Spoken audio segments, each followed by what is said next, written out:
Welcome to Channel AMEC, your insight to the Australian visa system.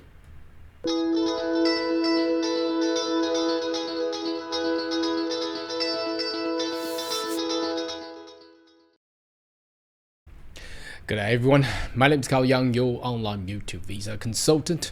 Are you interested in migrating to Australia? Why don't you consider to subscribe to my channel and turn on the bell on the side so as all the updates and news, you'll be the first one getting all the insight.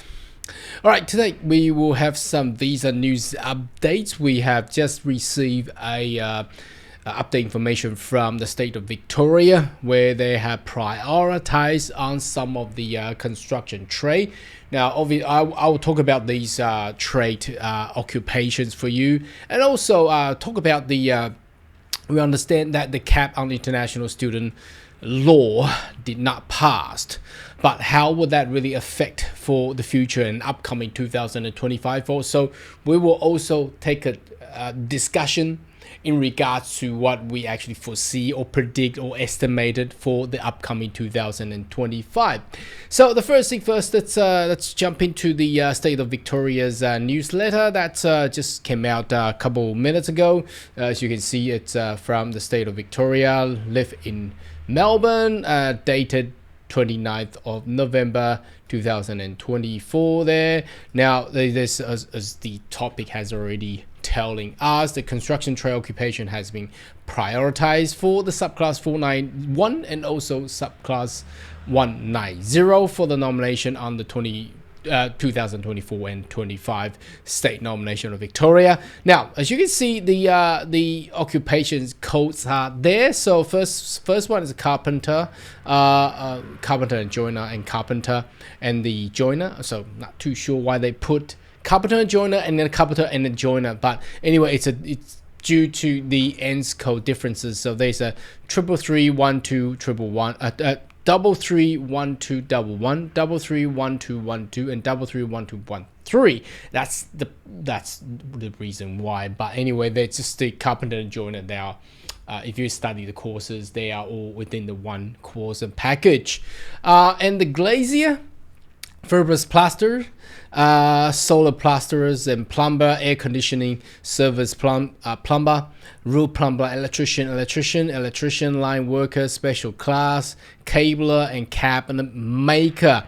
Now, I want to talk a little bit about this now. First of all, there is only limited trade courses you can actually study. For example, I don't think plumber and electrician is open for international students, but all the other one did. However, during the past year of this year, past 12 months, should I say, 2024, because of the Ministerial Direction 107, which we will have a review today as well, there are very minimal people actually get accepted and admitted and also get the visa granted for these VET courses. Plus, there's a lot of private education out there currently has been checked by ASQA and likely to be, deemed to be the so-called ghost colleges. So you probably won't even meet much of getting those talents.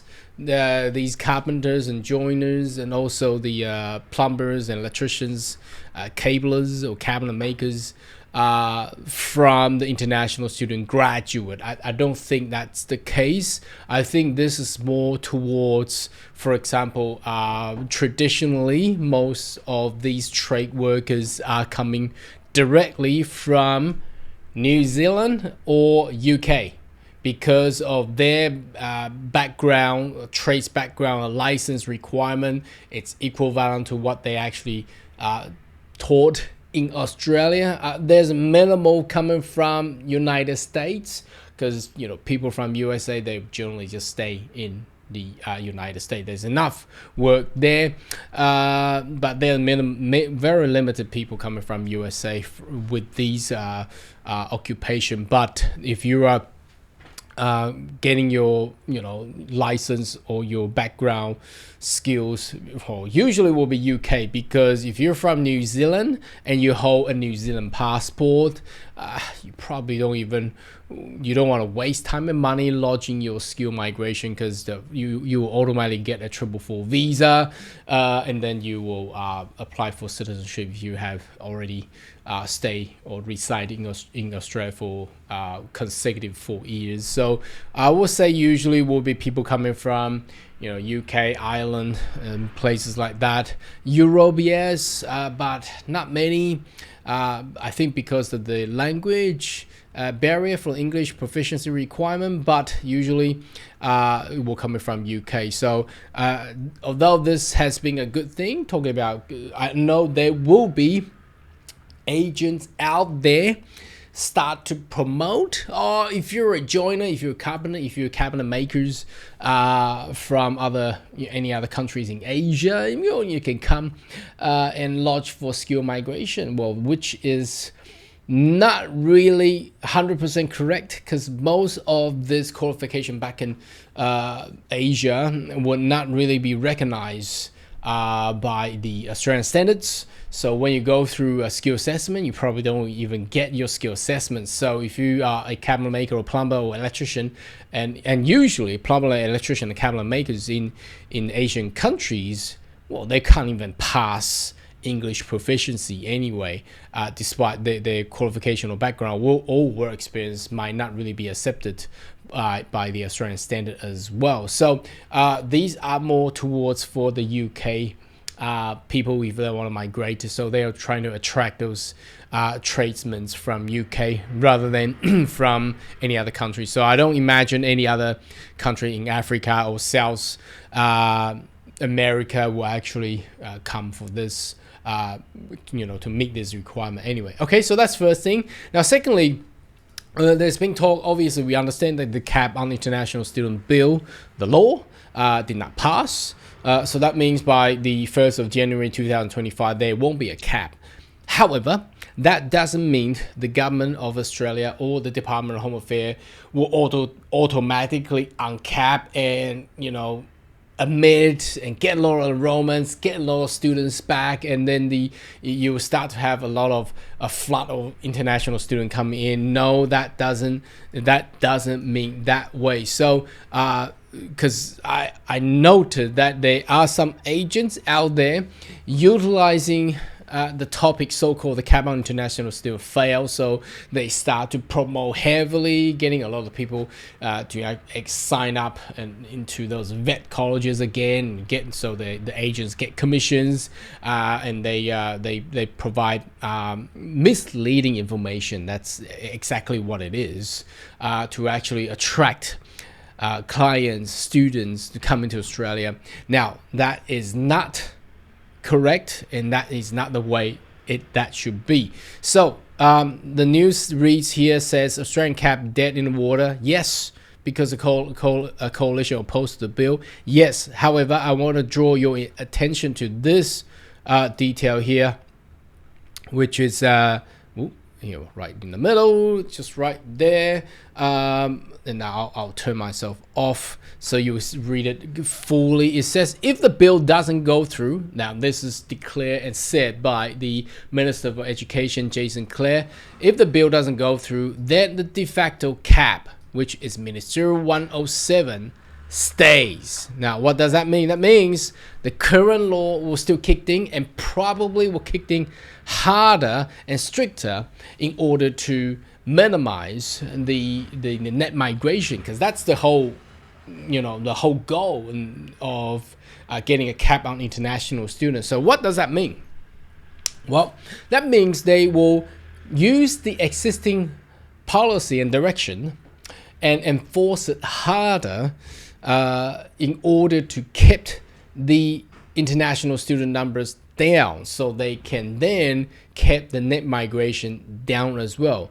And now, what does that translate into? That translated into, again, the same thing as what we have said many months, almost a year, or probably more than a year, not to touch the private colleges, especially in the vocational education sector, because very likely to get your visa refused and rejected.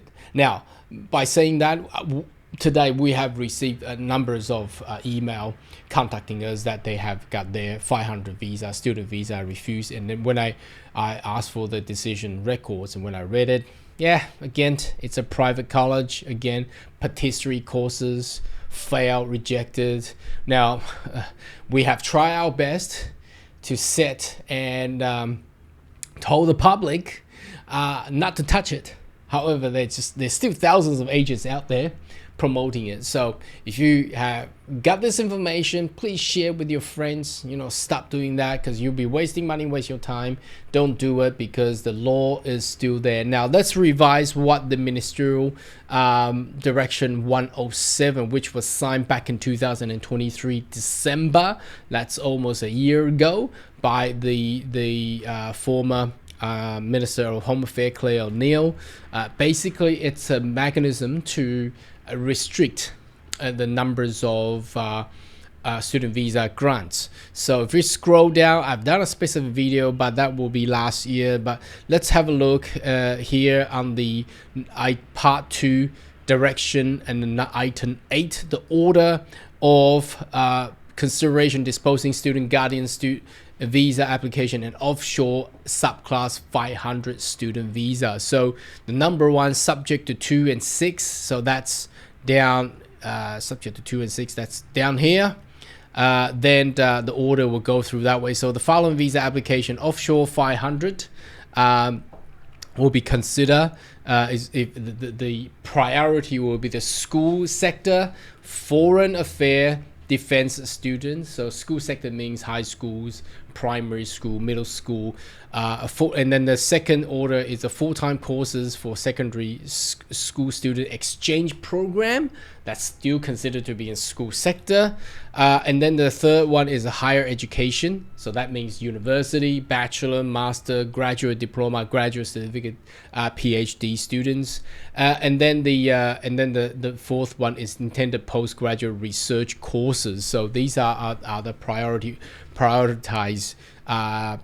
orders. And if you read this EL1, that means the evidence level 1. So that means for the institution for risk level 1, that means the least risk. Okay, and student guardian visa, and then offshore 500. Then it goes down to all the other one with the courses of following. So that is the EL3. That's the most risk level, the highest risk level.